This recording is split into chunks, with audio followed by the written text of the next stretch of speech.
Good morning, everybody, and welcome to this webinar on virtual workings. When I say everybody, I really mean good morning, dear friends. I don't think any of us expected to be here today, but we are. And we wanted to tell you a little bit about what we've learned, what I've learned over the years in terms of virtual working, and indeed what we at the Hotspots movement have done, because of course we've been working virtually now for many years. There is a chat function here, and I'm going to take questions and comments right the way through this conversation. It is a conversation. We'll be running from 10:30 till 11:30. Plenty of time for conversations. So please do just make a note and send a note into us, and I'll take those questions as they arise. We've now got almost 90 people on the webinar this morning, which is wonderful. I wanted really just to put everything into context. You know that these are very tough times for everybody, but we do have a history of virtual working. It's not the first time that we've been asked to work from home.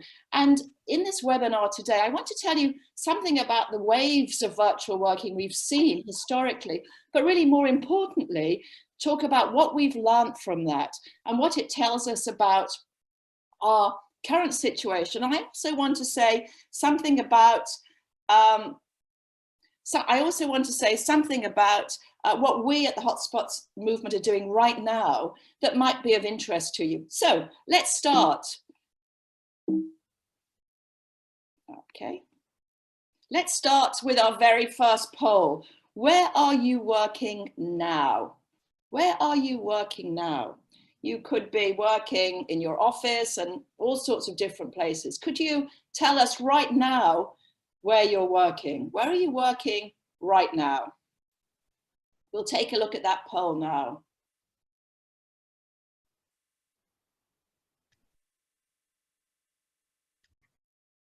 Okay, I can see lots of you have filled in the poll. Thank you for doing that.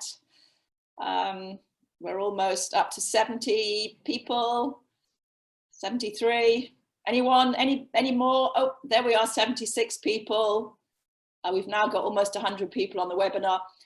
78. Okay, I think that's 79. Let's just take a look. 80.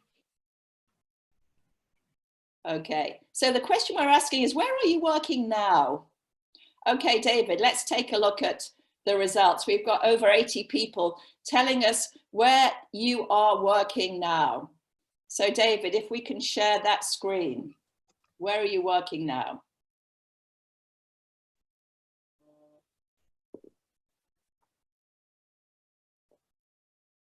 Okay, just got a note from Lottie. Okay, so do you remember we said that technology was going to be brilliant and we all knew how to use technology? Well, we did actually use this poll facility only 5 minutes ago. We'll come back to that. But let me say that what I think you're mostly going to say is that you're going to be working from home. I ran a webinar last week for London Business School alumni, and 80% of them said that they were working from home. So my assumption is that many of you are working from home. And I want to say that working from home over the years has been a story of social and technological ingenuity. And what I'm going to suggest in this webinar is there's a triangle of themes that we have learned about since the beginning of home working. And that triangle we can think of in terms of technology, of social, and of work. Let me say a little bit more about how that created virtual working. A story, by the way, that's also been influenced by external events. So what can we learn from the waves of virtual working? Well, rather fortuitously, I wrote an article for Harvard Business Review in 2003 about the waves of virtual working. And this is what we saw at the time. Actually, it started in 1980. where people were beginning to take their home personal computers home. You perhaps remembered what they look like. Here they are on the right. It's very different. Those of you who are my age will remember that rather cumbersome, enormous piece of equipment that some people had at home. And that was really in the 1980s. And the people who started working in the 1980s were really the social pioneers. And those were independent consultants, they were freelancers who themselves were beginning to experiment with home working. At that time, by 1990, Elance and eBay had really begun to build platforms of markets. So what did they find then in the 1980s? Well, they loved the autonomy and flexibility. And maybe you're feeling that right now. We'll come to a poll on that perhaps later. But what they began to miss was community and tacit knowledge. You know, the sort of knowledge that you get when you're face to face with somebody. Of course, videos have changed all of that, but let's continue on our story. So that was the first wave. The second wave actually started in the early 20s. And what that showed us is that corporations were beginning also to ask some of their colleagues to work virtually. And maybe if you remember from your own experience in your own company, from about the 2000s onwards, you had enough platform power to encourage some of your colleagues to work from home. By the way, 9/11 made a big increase in that, and so did the SARS pandemic. So this isn't the first time that a pandemic has had an influence.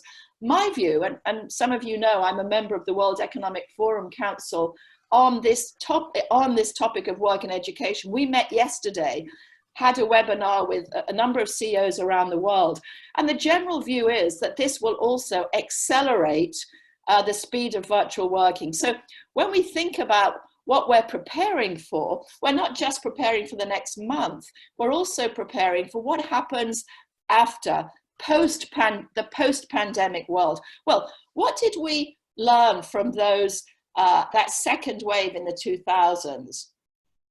The first thing we learned is that technology by now was beginning to really work. And later on, I'm going to ask you, you know, are you worried about your technology? Most of you aren't, because in fact, we know this from our future of work studies on the digital transformation. Most of us already had brilliant technology at home. Here am I sitting in my home office with a round of computers all around me. These are my computers. I've been using them for years. So technology is sort of there. And what had also happened by the year 2000 is we'd already begun to build corporate communications and collaborative tools. And those of you from technology companies know that you've already got some amazing collaborative tools, and you've got some amazing communication tools. But one of the questions that people were beginning to ask, which wasn't so much about the technical side of things, it was more about the social side, is were people engaged? And there were studies that showed that people who work from home over long periods of time felt increasingly isolated. Now, you and I have only been at home for, I'm keeping a diary, by the way, so I know that this is day 11. So I've been at home for 11 days. And, you know, I can already feel how it is in terms of lack of engagement. So we'd already known, even by the 2000s, that this was going to be a problem, that people over time, when they were working from home, began to feel less engaged and sort of isolated. And we also know that at that time, managers struggle to manage and measure performance. And my view is, by the way, that we're sort of going through those three areas right now in a temporal sense. I think, you know, day one question was, can I get the technology to work? Most of us sort of had. I talked to two CEOs yesterday on my webinar, both of whom said, you know, I've never really used Zoom or Microsoft groups or blah, blah, blah. And I've used all of them in one day. So, and this is really important, because part of the challenge with virtual working is CEOs never did it. Senior executives never worked from home. So they didn't know how it was working. But now what we're seeing here is that everybody is now involved in this. Everybody is involved in it. And that's actually going to change the conversation. So the technology sort of isn't an issue. I think the issue we're facing now that people are talking about is a social issue in terms of people feeling less engaged, and potentially less productive. But also, I think within a few weeks, and this is why I think we need to work quickly, you're going to worry about managing performance and managing performance, in the sense checking in rather than checking up. So that's not the final wave, though, by the way. There's a third wave. And let me just say a little bit about what was happening even here. By this stage, by the year 2000, IBM already had half of its employees working remotely. And British Telecom, who were one of the first companies into home-based working, they put their people who were on directory inquiries. You probably remember, that doesn't exist, of course. That's been an entirely automated job. But in those days, if you rang up directory inquiries at British Telecom, you would be speaking to a home worker. And what BT did is they ran a proper experiment, the sort of things we always encouraging you to do, where they had team A, team B. Team A worked from home, team B worked in the office. They had baseline data on their engagement, productivity, retention, and then they followed them over time. And here's the really important thing, which is that over time, the people obviously at home working, their performance and so on stayed exactly the same. But over time, initially, those people working from home, their productivity went down. And when they looked at this, they found that it went down because they couldn't use the technology, they didn't know how to manage each other's performance, and so on and so forth. But over time, their technology, their productivity went up. And actually, in the end, it began to exceed the productivity of the people who are working from an office. Interestingly enough, on the phone yesterday, the World Economic Forum, I can't tell you who it was because it's Chatham House rules, but one of the CEOs said that his company, it's a big tech company, have been working remotely now for 3.5 weeks, and productivity has gone. Now, look, I'm not suggesting that we're going to move into a phase of extraordinary productivity, but what I am saying is there's no reason why productivity should go down during this period. So let me talk about the third wave, which is that sort of important, because what we fear is that people who are working from home began to get lonely. And what we began to see was that technology was now really helpful. Low-cost collaborative tools and video costs fall. By the way, as you know, I studied the impact of technology on work. And what we know is that when the cost of a technology goes down, its use goes up very rapidly. Of course it does.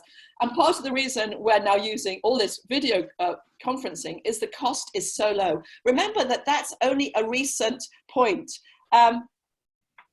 So let's now take a look at social, which was the rise of the urban hub. So what we saw there was that people were beginning to move out of their offices and move into their homes and move into what you might call urban hubs. And by urban hub, I mean that these were located in communities so that people could get near to those communities. Let me give you an example. British Telecom, again, an early adopter in this thing, was beginning to really understand how that could work. And so we began to see the rise of the urban co-working spaces, and also a much clearer view of how you divide and distribute tasks. But did that mean there was less natural communication? And I think that this is really sort of where we are now. So let's take a look at, let me ask you at the moment. How are you finding working from home? Just drop us a note on that. Our poll for some reason isn't working. So let me ask you, how are you finding it working from home? You might want to say, you might want to think, is the technology working for you? Are you finding it? Are you enjoying the autonomy and flexibility? Are you being disturbed by your children? That seems to be those of us who either have children or grandchildren at home. That might well be an issue for you. Or are you just, how are you finding with your co-workers? So just drop us a note on that, and we'll take a look at just how you're finding that. Okay, so where are we now? Well, what I would say now is that we're in a moment of what I would call mass experimentation. That when I was at the WEF program, when I was on the WEF conference yesterday, one of the other people on the WEF conference made this point, and I'm just looking at my notes here.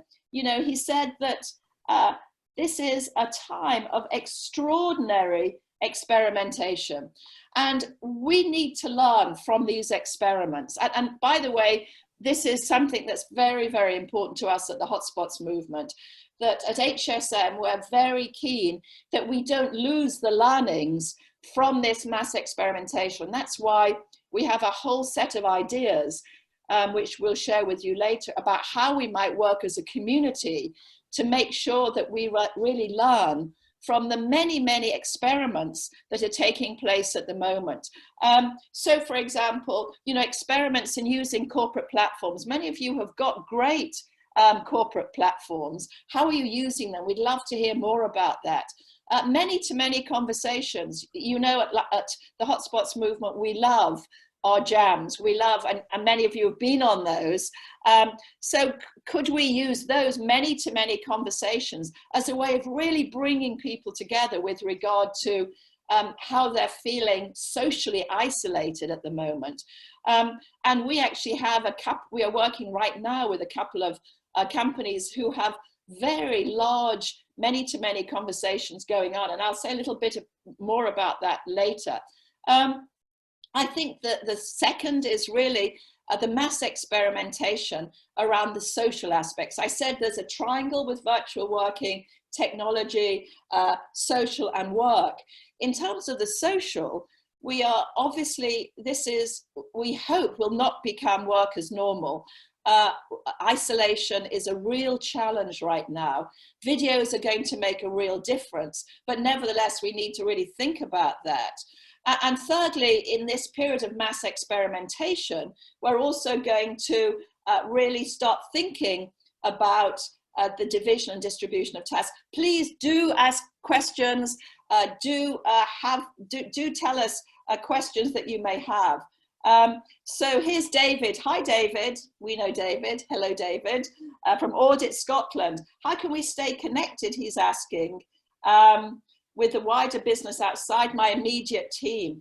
And that's going to be really crucial, isn't it? And let's come back and have a few more thoughts about that. But thank you, David, for that question. And please do bring the questions in. We're monitoring them as we go along. Oh, okay. 6 questions, 6 actions I think you should be taking now, right now, because remember that we are, I don't know what day you're on. I'm on day 11, and bad habits, as you know, start very quickly. Good habits also start very quickly. We've now, by the way, got lots and lots of people on this webinar. Thank you so much to everybody for joining us. Let me ask you a third question to consider, which is, what do you believe is the most crucial role for managers? What should you be doing now in terms of your management role? You may be thinking about, should you be, really helping people stay committed? Should you really be helping them manage their performance? Should you be, as David said, trying to connect them to people outside of their community? What do you think is going to be the crucial role for managers? So please do talk a little bit about what those might be. Sorry, I just need to look at my other screens. Okay, so here's my 6 points. Number one, technology, keep it intuitive. You know, really think about it as part of the regular flow of work, in the sense of, you know, everybody's got this stuff on their laptop. They're all sitting there at their home office. Is there a way that you can use the intuitive technology? So don't use videos all the time. There may be times when email's a lot easier. In fact, already I'm hearing people saying they're fatigued about having too many video calls, because I think we're all really excited about video calls. So think about WhatsApp, think about using chat rooms and so on. So this just becomes the regular flow of work, and really the first port of call in terms of how people communicate. This is a fantastic opportunity for you.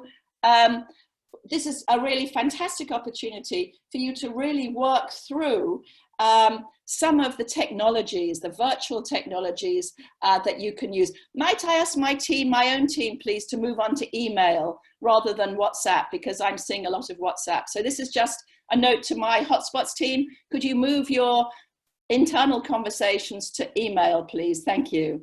And then finally, how do you match the technology to the task itself? How do you really make that work together? So technology, number one, make sure that you keep it intuitive, so that you're not asking people to do things that they've never done before, but at the same time, stretch the boundaries. Number two, now is the time to experiment. I know right now it feels as if, you know, just getting stuff done is really tough, but it seems to me that now is the time to experiment, particularly with communication practices. And we're just thinking of some work that we did with the law firm Denton's, which brought 16,000 people together over 36 hours to talk about culture. You know, we have platforms, we have facilitation processes to bring tens of thousands of people together. In fact, we're running a platform in a few weeks' time which will have 100,000 people on it. This is a great opportunity for you to bring people together at scale. And as David asked earlier, you know, it gives us a great opportunity to do that. Jan, you're asking a very Jan type point, which is, sorry, I'm getting lots of, Lottie, just bring them one by one.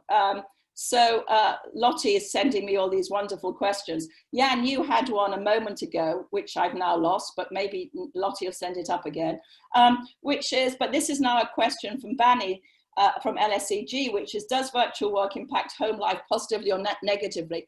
That's a really good question.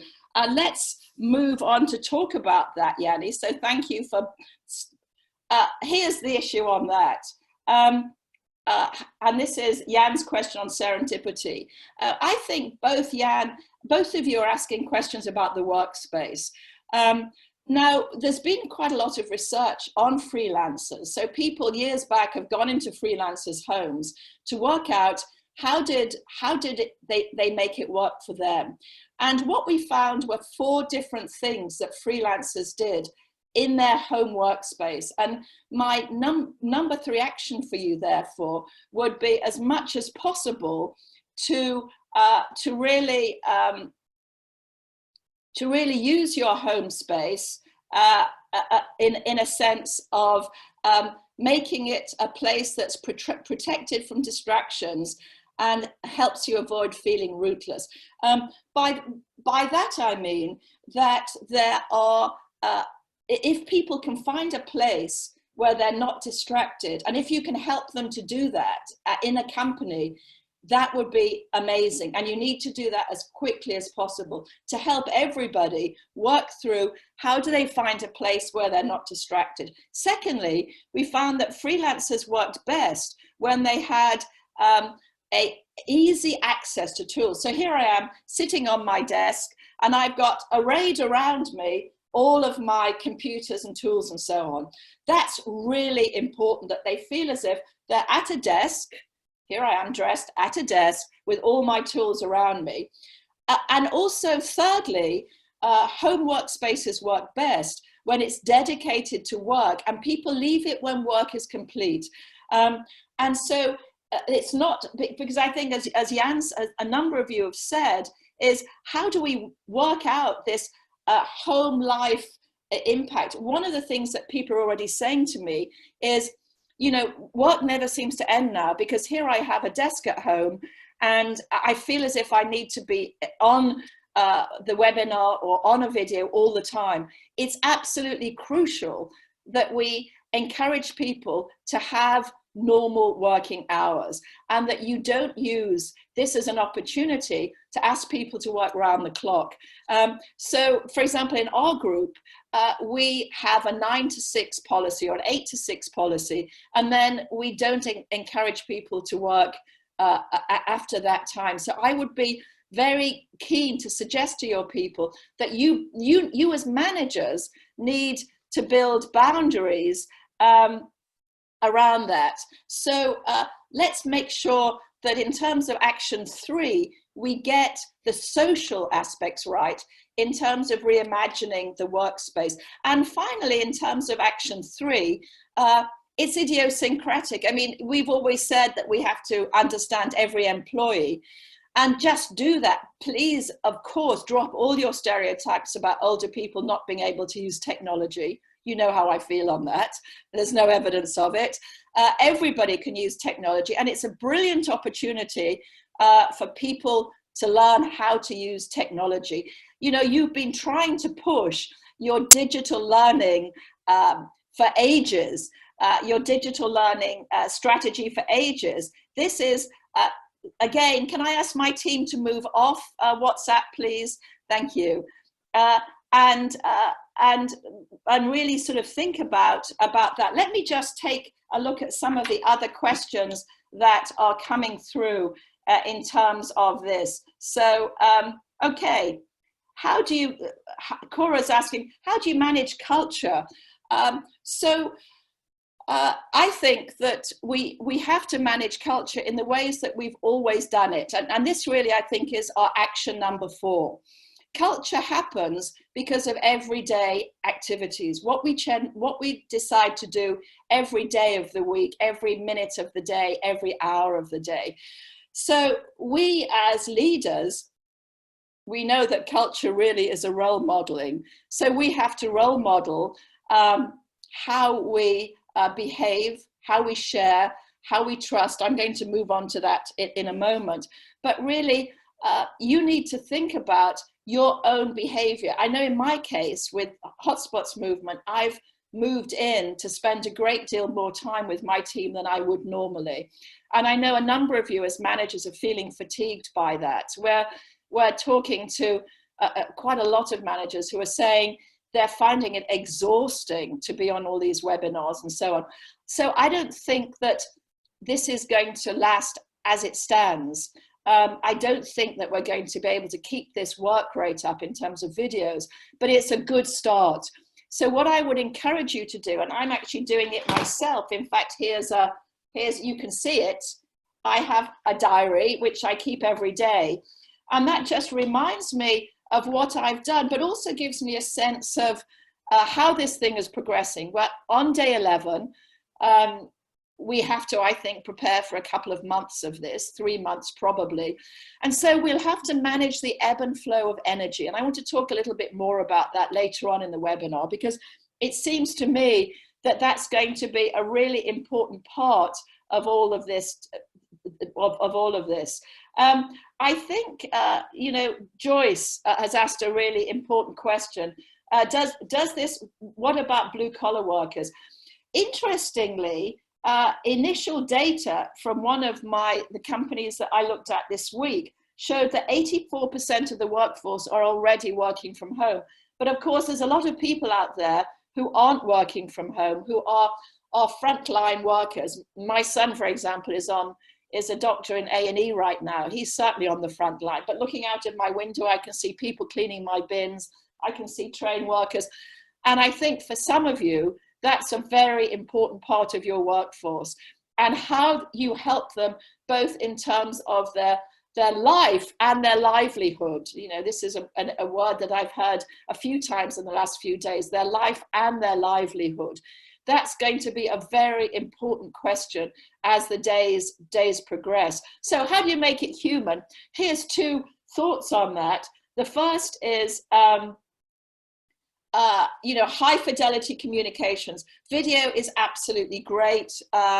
As much as possible, encourage people to use video rather than multiple telephone calls. I think we could also use the telephone a great deal more. I'm telephoning a lot more than I used to, rather than emailing, simply because everybody's sitting at home and can pick up the phone. It's not as intrusive as it would normally be. But also make time for water cooler conversations. What do I mean by that? Well, you know, culture is really created when many people have an opportunity just to have serendipity. Yeah, and you asked this question earlier about serendipity. And I think that this is going to be a really sort of important part of that you have opportunities for serendipity. And certainly in our team, and perhaps in yours as well, we have a we have a morning meeting at 9 where we catch up and talk about what we're going to do during the day. But we also have coffee later on in the day where people can just come in and not talk about work, just actually do a water cooler conversation. You know, what are you watching at the moment? Yeah, lots of you, Krashilan, thank you. A question about how do you sustain momentum when you're in a family household. Let's come on to that in a moment. In fact, let's deal with that right now. Do you remember I said that I think this is the wave of experimentation? One of the areas of experimentation is children at home. I, as some of you know, have 8 children, 8 grandchildren. 4 of those are working from home, and all of them are in dual careers. So we have, which by the way, as you know, is the average family structure at the moment. In most families, mum and dad work. And this is something that's coming up a lot at the moment. You need to think really hard about that and to build a protocol on that as quickly as possible. Here's some ideas that might make you think about that. Firstly, think about it as a job share. Now, you know, when you do job shares, in most cases, both people are working in your company. And so there's a whole protocol for job shares, how you hand over tasks and so on. But actually what families are doing is they're managing job share at the level of the family. They're mostly having to take it in turns to look after the children. And the interesting thing about this, and this for me is a big part of this experiment, is this is everyone. So even your CEO, if they have small children, it's very likely that they're looking after their kids because their nannies are not coming into the houses. And so I saw that Prince Charles had his whole retinue up, but most of us, if we have people who normally help us out in the home, those people aren't coming. So everybody from the CEO down to the person working on the street, and whomever it is managing children at the same time. So one of the conversations we'd like to create with you is how do you do that? One idea, as I said, is think about it as a job share and encourage people in your company to use job sharing ideas. And we'd be happy to talk more about that. But basically, you have to acknowledge that they have children at home, that they're not going to be able to look after you all the time, work for you all the time, and you don't want them to feel guilty or overwhelmed by that. So help them manage their time with regard to their kids, most of whom are being homeschooled, by the way. Again, just talking yesterday to the World Economic Forum, one of my fellow stewards is the head of UNICEF, and she was telling us, I'm just looking at my notes again, that 50% of children in the world right now are not at school. 50% of the children are not at school. And so many of your people are doing homeschooling. Anything you can do to help them in that, by the way, anything you can do to help your employees homeschool their children is going to be important. This, by the way, in terms of culture, is the moment when you can really begin to show empathy. We've always said that one of the most important aspects of the culture now is empathy. So I would say that, you know, in terms of family, household, number one, think about them job sharing. Number two, think about the fact that they have to educate their children. Is there any way that you can help them to do that? Maybe bringing in community educators, whatever you can do to help them educate their kids is going to be incredibly, incredibly helpful to them. And number three, help them to build a routine where they don't feel anxious or guilty about the fact that they've also got children. I mean, obviously I don't have young children, but up until yesterday, we had one of our grandchildren staying with us. And my husband, who's a full-time corporate lawyer, as some of you know, and I were juggling all of these things together. And here's Peter saying, do we run the risk of burnout where people feel they have to prove they're actually working? Okay, this is a very important question, and I'm going to move on to it in the next slide, because I think that's the question about work. I think the third part of this triangle, and my guess is that people are going to get to this pretty quickly. The third part of this triangle is work itself. So remember, the triangle is technology. We're actually beginning to understand that, work with it pretty quickly. I think that was the first tick. The second is social. That's going to be a problem, particularly next week and the week after. I and my team and you on your team have young people who are isolating in a room on their own. This is not good for mental health. You know, at the Future of Work Consortium, we did a whole piece in our last but one masterclass on mental health. So we need to really pull some of that data out just to remind us about mental health. But the third is about work itself. And I think this is going to start kicking in about a week or two's time, when you're going to ask yourself, okay, we're over the excitement of working from home. We've sort of vaguely got the kids under control. Now, how do we actually be productive? And as a number of you are saying, as Peter is saying, for example, how do we keep productive, but without burning out? So here's my two actions in terms of work. These are my two actions in terms of work. Number one, embrace a daily ritual. I'm a psychologist, as many of you know. I like rituals. I think rituals are very good for humans. It takes a lot of the anxiety of daily life away. What might those be? Well, in our case, for example, at the Hotspots movement, we have a team meeting at 9 o'clock every morning. It started off as a 15-minute meeting. It's now gone to half an hour, because it's an opportunity just to talk through what we're doing in the day. So that's, remember, that's important, because we know that humans are much more likely to feel okay about what they're doing if they've verbalized it. So if in the morning you have a meeting that says, this is what I'm going to do today, that's going to make that worker much less guilty about the day, because they've told you what they're going to do, and the likelihood is they'll then get on and do it. So asking people at the beginning of the day to talk about what they're doing in small teams. Now, how big should a team be? My reckoning is it's about 20, isn't it?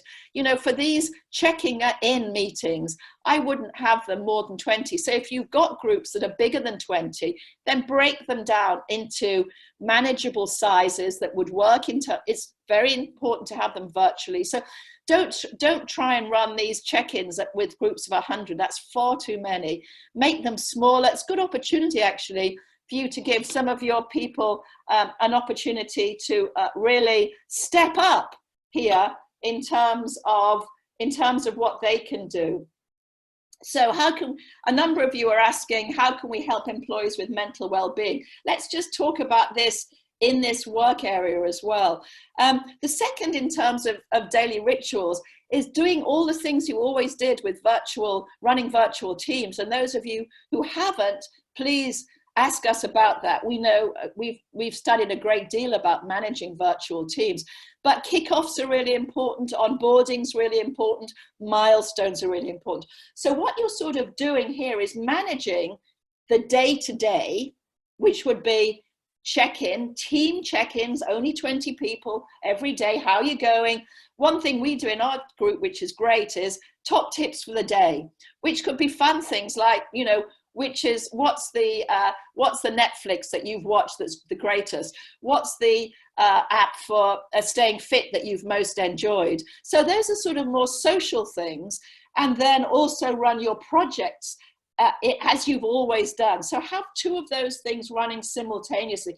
By the way, we think management is really stepping up now. One of the things that academics have always asked is, what on earth is it that managers do? Well, guess what? Managers are really, really important now.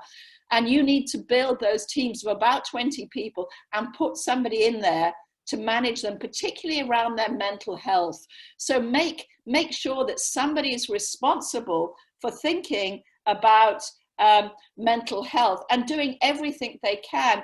I think mental health is primarily going to be about routine, so that people have a timetable every day, which gives them a chance to look after their kids so they don't feel guilty. Guilt is a terrible thing for mental health.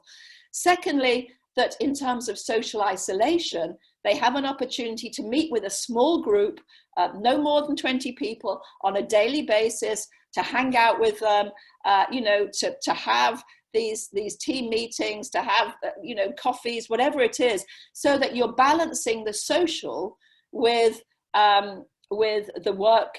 We know, remember from the second stage of virtual working, part of the reason that people started moving into hubs like WeWork hubs is that they became very isolated. So there's no question that social isolation is a real challenge now. We need to acknowledge that right now. It's only day 11. We've got plenty of time to do that. But you do need to act quickly. And that's why when I talk about these 10 actions, these aren't 10 actions for next week. These are 10 actions for right now. The sixth of those actions is, of course, values. And a number of you have already talked about values. And one of the issues on values is you need really to clarify what your values are, but also how you sort of manage projects. And TCS, Tata Consulting Services, which is a member of our Future Work Consortium and is actually with us today, they're very clear about that, you know, which is decide on goals and key roles, define boundaries and control, clarify tasks and processes, measure roles and commitments. This has never been more important that you do this for working projects, because what happens when people are co-located is they do a lot of the definition of boundaries and clarity of tasks and measuring roles in the moment when they're just chatting to people, you know, in the corridor. But of course, we're not going to be able to do that because there isn't in the corridor. So what we have to do now is sort of balance the working characteristics in terms of goals and boundaries and tasks and roles with some of the social pieces, like the team meetings, like the coffee meetings, like helping people work with children at home. We need to balance those two things. And I think that TCS has a very good mantra in terms of their values, which is trust someone until they've proven untrustworthy. I think that you should trust your employees to work at home. And if you don't trust them, you shouldn't be employing them. But you have employed them and you should trust that they're working from home. I would be very cautious now about putting in a lot of monitoring mechanisms to make sure people are working from home. The emphasis is checking in, not checking up. Checking in, not checking up. Trust people until they prove them to be untrustworthy. And if you do that, you're going to take a lot of guilt off people's shoulders, particularly guilt about trying to manage their children and work for you. And guilt is a huge, and anxiety are massive sources of mental health issues. So here are my 6 actions that I think you should be working on right now. Number 1, keep technology intuitive. Number 2, but be prepared to experiment. Run a jam. we'd love to run one with you. Obviously, this is the time to get your people together, to have conversations with lots of people around the company. Maybe we'll run a jam where we bring everybody from the FO together. That would be fun as well. So let's really use these amazing platforms we've got. Number 2, social. Help people to reimagine the workplace. Those of us who work from home a lot, I do obviously because I write and I write from home. I've already got a study that meets all those needs of being, you know, a place that I can go on my own, that I leave at the end of the day, all of that. But quite a lot of your people who aren't used to working from home don't know the basic rules of home working. So remind them of the basic rules of home working. Number 3, make it as human as possible. And that's going to be really important, I think, in terms of mental health. Acknowledge that people are often, if they've got young kids, and presumably you know who of your employees are dealing with young children, how can you help them? How can you acknowledge that that's an issue and help them with those children? Is there anything you can do to help them homeschool their kids? This is your moment to really show you're listening and you're caring. That's why we're really keen to run these jams, because it will help you to understand what is it that people really want right now. What's the thing that would make a big difference, and what are sort of experiments that they're using? And my feeling is this is a hugely important time to learn from each other. You know, we're in a period of time where so many new ideas are being tested. Let's make sure we capture those new ideas. And when we move into our post-pandemic world, which we will, we're able to capture those ideas and then to really scale them.